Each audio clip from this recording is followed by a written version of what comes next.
Oh, yan. Yan ang dadakitin. Parusa. Okay.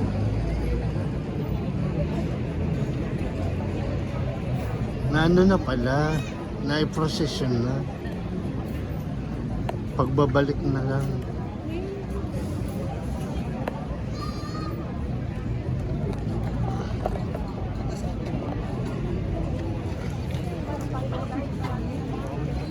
Tapos na pala ang procession natin.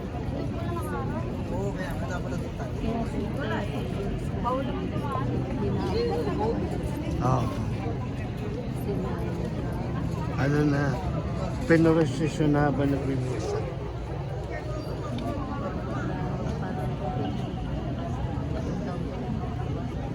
Ayun, sa lubong. Ayun o.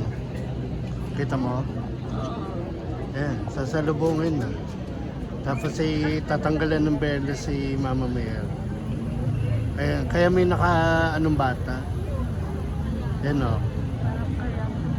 Kaya siya dagit, kaya siya tinawag na dagit. Pagtatanggal ng belo kay Maria para sa muling pagkabuo.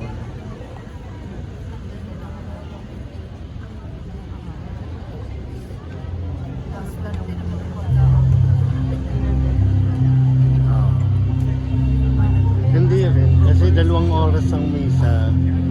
Tama lang.